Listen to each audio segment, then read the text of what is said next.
Meus queridos, abrem as suas Bíblias no Evangelho de João, capítulo 6. João, capítulo 6, verso 25 em diante. Amém? Jesus, o pão da vida. Quando o encontraram do outro lado do mar, perguntaram-lhe: Mestre, quando chegastes aqui? Jesus respondeu: Na verdade, a verdade é que vocês estão me procurando, não porque viram os sinais miraculosos, mas porque comeram o pão e ficaram satisfeitos. Não trabalhem pela comida que se estraga, mas pela comida que permanece para a vida eterna, a qual o Filho do Homem lhes dará. Deus, o Pai, nele colocou o seu selo de aprovação. Então lhe perguntaram: o que precisamos fazer para realizar as obras que Deus requer? Jesus respondeu: a obra que Deus requer é crer naquele que ele enviou. Então lhe perguntaram: que sinal miraculoso mostrastes para que o vejamos e creiamos em ti? Que farás? Os nossos antepassados comeram um maná no deserto, como está escrito: ele lhes deu a comer pão do céu. Declarou-lhe Jesus: digo-lhes a verdade, não foi Moisés quem lhes deu o pão do céu, mas o meu Pai quem lhes dá o verdadeiro pão do céu. Pois o pão de Deus é aquele que desceu do céu e que dá vida ao mundo. Disseram-lhe: Senhor, dá-nos sempre deste pão. Então Jesus declarou: eu sou o pão da vida, aquele que vem a mim nunca terá fome, aquele que crer em mim nunca mais terá sede. Amém. Senhor nosso Deus e Pai, Deus bendito e Deus eterno, nós suplicamos, ó Deus querido, que a Tua graça, que a Tua misericórdia nos ajude a ouvir, a guardar a palavra do Senhor neste momento. Que a Tua graça e a Tua misericórdia nos conduza na reflexão dessa palavra e que nós possamos ser de fato alimentados por ela e saiamos daqui, ó Deus, mais fortalecidos no Senhor, para a glória do Teu santo nome.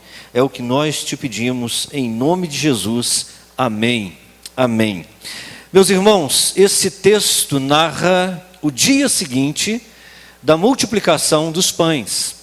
Aquela multiplicação tão conhecida que está aí no mesmo capítulo número 6, do verso de 1 a 15. Quando Jesus estava pregando às multidões e a multidão estava ouvindo e de repente Jesus, então, para testar Filipe, ele pergunta: onde compraremos pão para alimentar essa multidão? E Filipe então respondeu: Senhor, nem 200 denários seria o suficiente para alimentar tanta gente. André, irmão de Simão Pedro, que estava ali por perto, ouviu e falou assim: olha, tem um rapaz aí que ele tem 5 pães de cevada e tem 2 peixes pequenos, 2 peixinhos. Mas o que é isso, não é, Senhor, para alimentar tanta gente? Mas é interessante que Jesus pegou aquilo que era insuficiente, segundo a ótica de André, segundo a ótica de Filipe, e muito provavelmente segundo a minha e a sua ótica também, e ele faz então uma multiplicação e alimenta, diz o texto, 5.000 homens. Naturalmente não estão contando com mulheres e com crianças, o que nos leva a crer que era um número pelo menos, no mínimo, 2 vezes mais do que isso. E Jesus então, depois de alimentar essa multidão, ele sai de Tiberíades e vai para Cafarnaum. Mas ele faz isso de uma forma bem discreta, quase que secretamente. E diz o texto que ele faz isso porque eles queriam declarar o rei. E é interessante que quando esse pessoal sente falta de Jesus, entre aspas, eles percebem que Jesus não está lá em Tiberíades, eles então entram no barco e vão para Cafarnaum, atrás de Jesus. E é aí que nós lemos no verso de número 24 aí do capítulo 6, que, segundo João, eles estão atrás de Jesus.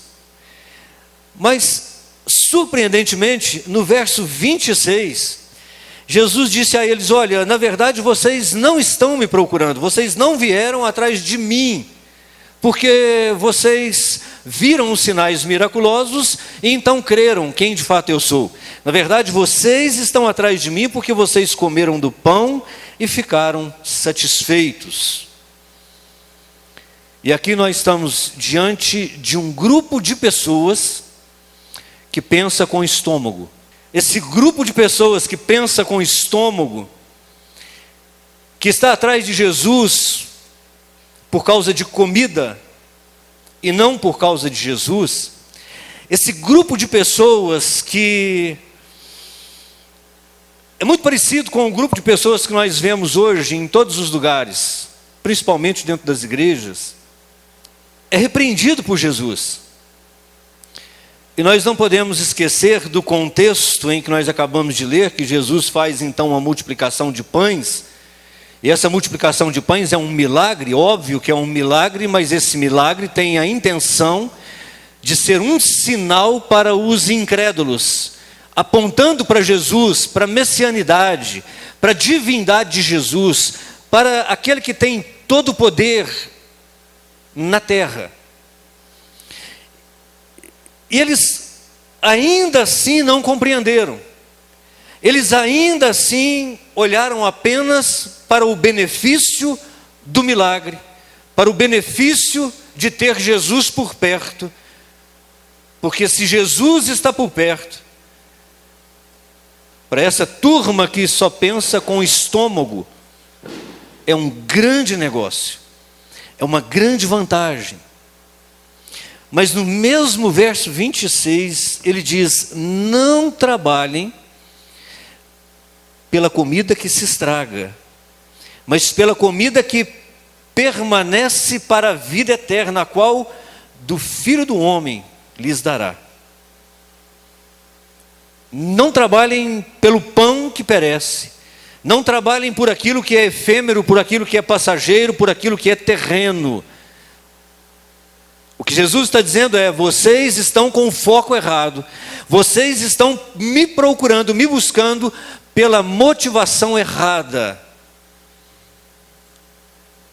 Jesus está tremendamente, eu diria, decepcionado com as pessoas que o buscam, querendo apenas o seu próprio benefício. E é interessante que eles fazem uma pergunta para Jesus no verso 28.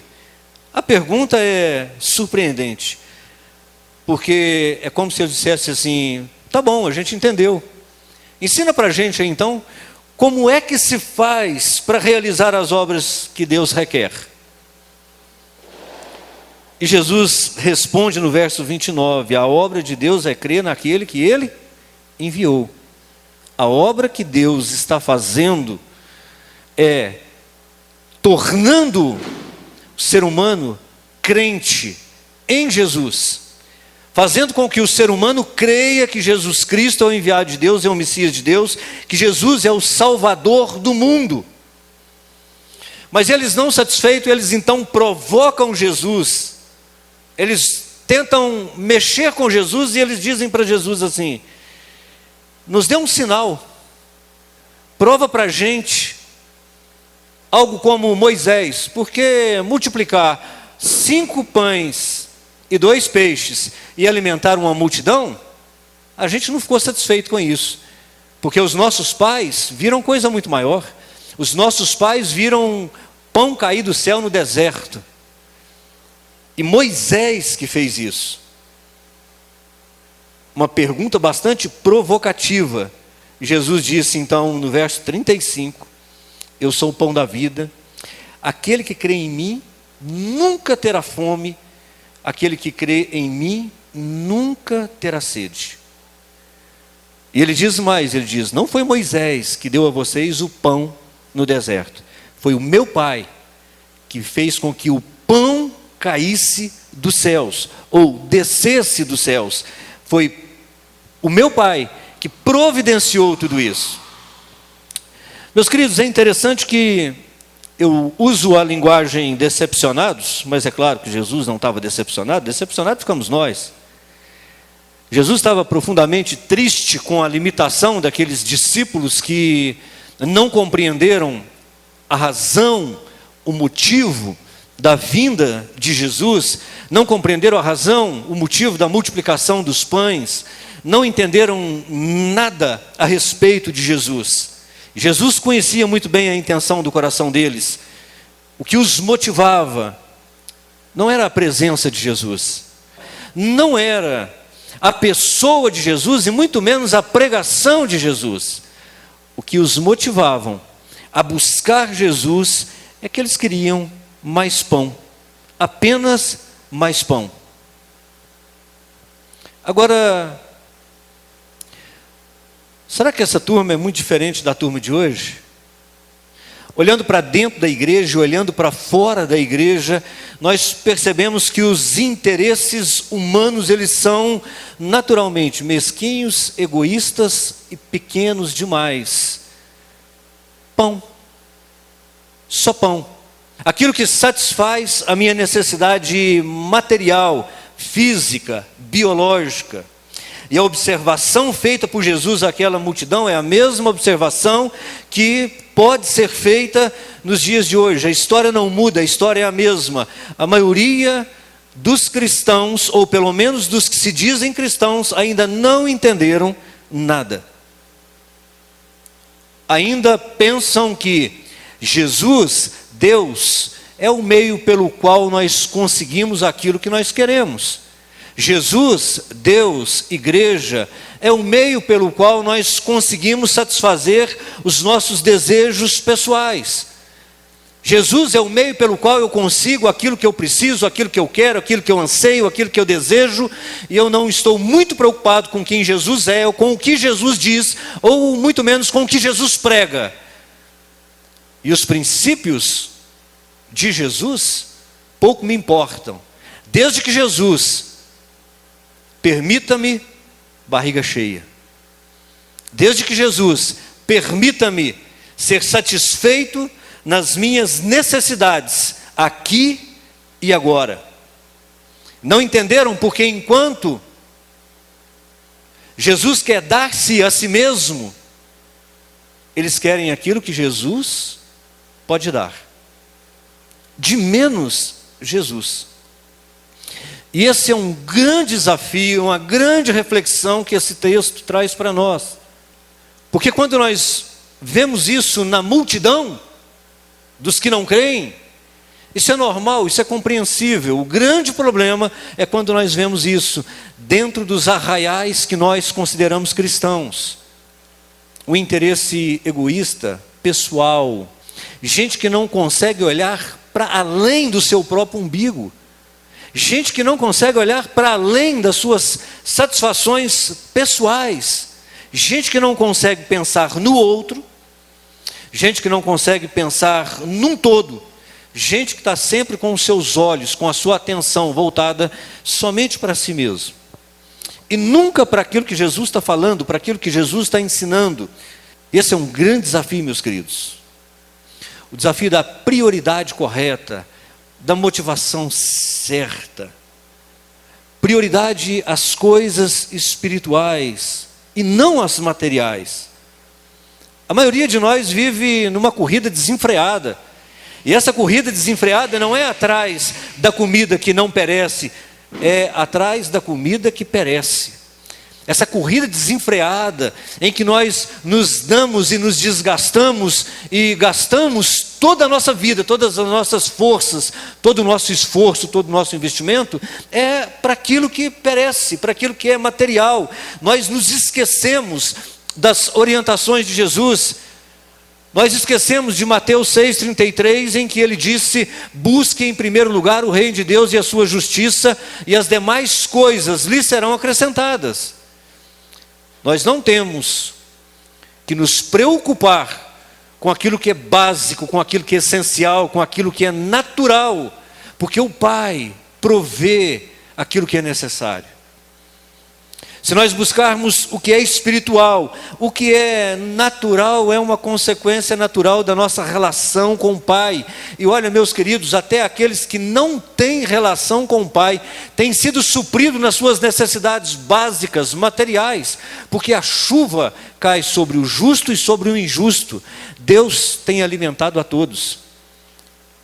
E se Deus tem alimentado a todos, inclusive nas palavras de Jesus, os pássaros, as aves e os lírios do campo, como não nos alimentaria também? Como não supriria as nossas necessidades? E como nós estamos vendo nos dias de hoje, gente vendendo barato a sua alma, a sua paz, por vantagens, por privilégios, por ganhos deste mundo, deste tempo presente, se esquecendo do que Jesus disse em Marcos 8,36, do que adianta o homem ganhar o mundo inteiro e perder a sua alma. Do que adianta ganhar o mundo inteiro, perder a sua alma? Do que adianta você desfrutar de todos os prazeres dessa vida e não desfrutar da presença eterna do Deus vivo e todo-poderoso? Meus irmãos, nós temos visto isso muito claro em todas as situações da nossa sociedade. Como nós perdemos o senso, como nós perdemos o princípio básico, elementar da nossa relação com Deus, que é Ele por Ele, é Jesus por Jesus, é Deus por Deus, é viver dentro dos princípios da palavra de Deus, ainda que isso nos custe passar fome, ainda que isso nos custe perder todos os nossos privilégios aqui nessa terra, mas termos a nossa consciência tranquila diante de Deus, sabendo que seja lá qual for aquilo que nos sobrevirá, nós termos a nossa consciência tranquila de que nós agimos segundo os princípios da palavra de Deus. E aí nós teremos a certeza de que quer venha dor e sofrimento, ou quer venha alegria e paz, nós estamos na presença daquele que nos guarda, daquele que tem o nosso coração nas suas mãos, porque nós não vendemos, nós não trocamos, nós não barateamos, nós não abrimos mão dos nossos princípios, que é primeiro o reino de Deus e a sua justiça, e depois as outras coisas. O nosso amor a Ele sobre todas as coisas, o nosso amor ao Filho sobre todas as coisas, o nosso amor àquilo que de fato Deus ama e Deus dá valor. O apelo dessa mensagem de hoje, meus queridos, é para que eu e você valorize Deus acima de todas as coisas. E valorizar Deus acima de todas as coisas é valorizar os seus princípios, os seus preceitos, os seus mandamentos, é ser coerente com os princípios da palavra de Deus, é que você o busque pela motivação correta, é o seu coração estar alinhado com o coração de Deus. Ele deve ser o nosso propósito, o nosso alvo maior. Ele deve ser a nossa motivação, servi-lo, agradá-lo, viver em paz e em harmonia com Ele. Ele deve ser a nossa maior ambição, nosso projeto de vida, o nosso alvo a ser alcançado, o nosso padrão de sucesso. O que é padrão de sucesso? É eu me manter na presença do Deus vivo e verdadeiro, independente daquilo que me sobrevém. É não negociar a presença de Deus, é não negociar os princípios de Deus, é não me vender, é não me entregar aos desejos da carne e às preocupações humanas, mas acima de tudo, meus queridos, compreender as palavras de Jesus quando Ele diz: eu sou o pão da vida. Eu sou o pão da vida. Entenda o que significa o pão para o ser humano. Entenda o que significa o pão para os hebreus durante a sua caminhada no deserto. Ou tem pão, ou morre de fome. O pão na cultura judaica, como seu principal meio de subsistência, como seu principal meio de comunhão, como símbolo da vida, símbolo da união da família, porque é em volta da mesa que os judeus se reúnem para comer e para conversar e para falar dos feitos do Deus vivo e todo-poderoso. E Jesus diz: Eu sou o pão da vida. Sou eu que alimento de fato e de verdade. Sou eu que sustento vocês de fato e de verdade. O que Jesus está dizendo para eles e para nós hoje é que assim como Deus foi a provisão do seu povo no deserto, Jesus é a provisão de Deus para nós nessa nossa peregrinação aqui nessa terra. O que ele está dizendo é: sem mim, sem o pão da vida, vocês não continuam a caminhar. Sem o pão da vida, vocês não chegam na Canaã celestial. Sem o pão da vida não tem vida. Vai haver sempre fome, mais fome, sede, e uma sede, uma fome insaciável, e nada vai preencher o coração de vocês. E por mais que vocês adquiram e conquistem aqui nessa terra, sempre vai faltar o pão da vida. Sempre vai faltar a alegria que vem dos céus. Sempre vai faltar a paz que excede todo entendimento. Por isso compreenda que Jesus é aquele que sacia de fato e de verdade as nossas necessidades. Até o pão. Porque se você tem um pão sobre a sua mesa para comer, foi porque Ele te permitiu saúde, te permitiu trabalho, foi porque Ele providenciou o dia de amanhã para você, foi porque Ele supriu as suas necessidades. Mas nós não devemos nos preocupar com essas coisas. Nós temos que nos preocupar em manter a nossa comunhão, a nossa fidelidade, a nossa amizade, manter a nossa intimidade com o Senhor através de uma vida de busca incessante da sua presença, não pelo que Ele pode nos dar, mas pelo que Ele fez por nós na cruz do Calvário, pelo que Ele faz por nós dia após dia, ainda que nós não tenhamos nem sequer a consciência de tantas bênçãos que têm sido derramadas sobre nós. É o que ele está dizendo no verso 40 do capítulo 6, porque a vontade do meu Pai é que todo aquele que olhar para mim, crer, tenha a vida eterna e eu o ressuscite no último dia. Meus irmãos, essa é a mensagem mais essencial da vida cristã. Essa é a mensagem que mais faz falta nos dias de hoje. E todo o resultado que nós vemos hoje de uma igreja fraca, de crentes fracos, de cristãos fracos, de gente que não tem consciência do espiritual dentro do seu mundo natural, é porque ainda não comeu do pão da vida.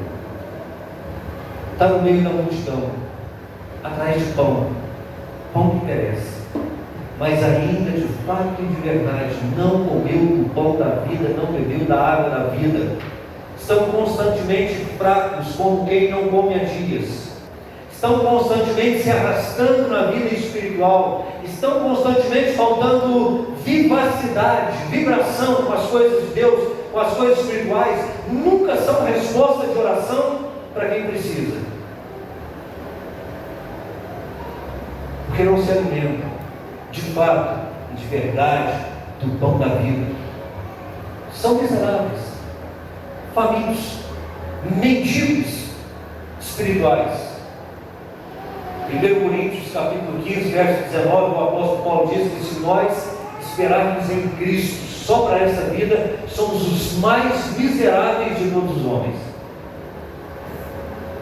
E ainda que Ele nos dê tudo nessa vida, continuamos sendo miseráveis, porque não temos em nós a força e o vigor daquele que comeu o pão da vida. E aí eu queria concluir chamando para pensar sobre duas perguntas que precisam ser feitas. Eu faço a mim mesmo, você que faça para você mesmo, e deixa o Espírito Santo de Deus te falar no seu coração. Qual é a motivação que você tem buscado Jesus? Qual é a motivação que você tem vindo à igreja? Qual é a motivação que você tem lido a Bíblia? Qual é a motivação que você tem servido a Jesus? Qual é a motivação da sua busca por Ele?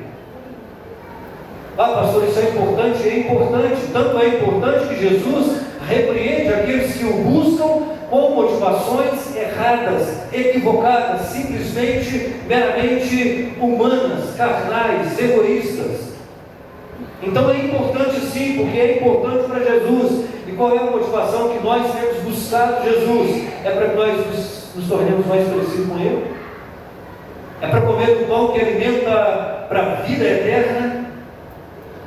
Nós estamos procurando Jesus para que nós sejamos um pão nas mãos de Jesus que alimenta e que sacia a fome do faminto? Nós estamos buscando a Jesus para sermos usados por Ele na expansão do seu reino,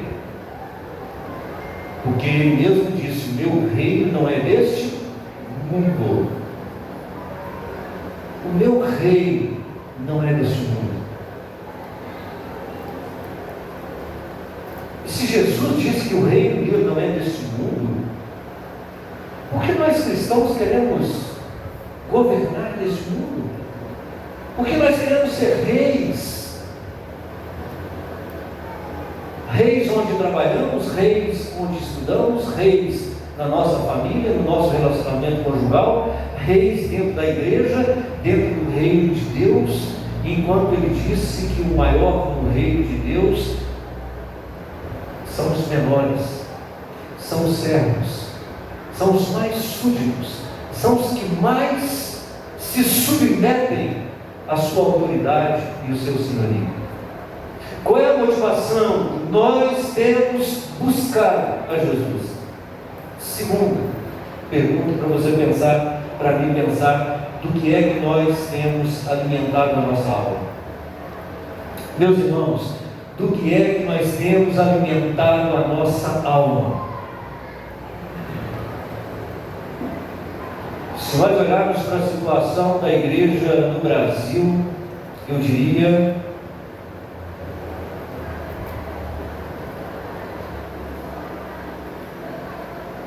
que nós temos alimentado a nossa alma com porcarias, com alimentos que não nutrem, que não sustentam a nossa fé, a nossa confiança no Deus vivo e verdadeiro. Porque qual é a nossa teologia? É teocêntrica? É cristocêntrica? Será que é? Será que a teologia da igreja brasileira como um todo é uma teologia sadia, que alimenta de fato e de verdade aqueles que dela bebem ou comem? Será que é o puro evangelho de Jesus Cristo? Aquele que Paulo diz: olha, eu não me envergonho do evangelho de Jesus, porque eu sei que é poder de Deus para a salvação de todo aquele que nele crê. Será que nós temos nos alimentado de Jesus de fato e de verdade? Que religião é bom demais, é ou não é? Mas religião não muda a vida de ninguém. Religião não torna ninguém parecido com Jesus. Religião não é o suficiente. O que nos torna de fato fortes em Cristo Jesus é Ele mesmo, é o seu evangelho puro e simples. Tem gente que quer conhecer a Bíblia de Gênesis e Apocalipse e quer se aprofundar nas teologias mais mirabolantes. Tem gente que quer descobrir o que é que Jesus escreveu na areia e tem a resposta para isso, mas não ouviu Jesus dizendo: vai e não peques mais. Interessante isso, né? Conhece as teologias mais profundas, mas não vive o mais básico, que é o amor a Deus sobre todas as coisas, o amor ao próximo como a ti mesmo. Vai e não peques mais. É simples assim. Dá outra face. Simples. Reparta o que você tem com aquilo que não tem. Simples.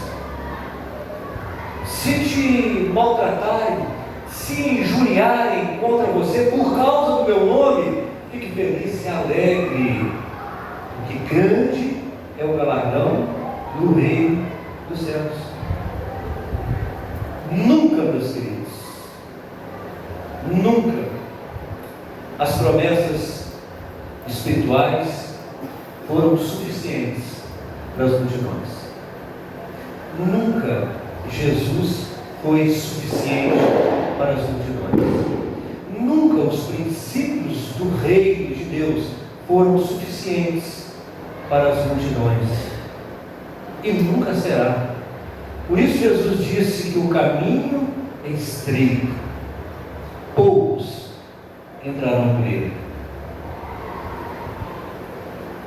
porque ainda não entenderam que nem só de pão vive o homem, mas de toda palavra que sai da boca de Deus. Quando nós compreendermos isso, seremos um povo forte, sadio, sarado, bem disposto, pronto para lutar as lutas de Deus aqui nessa terra. Um povo cheio de vigor e cheio de alegria, apesar das lutas, das dores e dos sofrimentos. E olha, a receita de Jesus para nós hoje: coma o pão da vida e beba da água da vida, porque tempos ruins, tempos difíceis nos aguardam, e nunca será tão necessário na vida da igreja como será da agora para frente o pão vivo que desceu dos céus. Sempre foi, mas quando os dias dos fins vão se aproximando, e nós vamos vendo os sinais claramente do cenário se armando, alimente-se, busque, mas não busque pela comida que perece, busque pela comida que te sustenta para a vida eterna. Amém? Amém. E essa...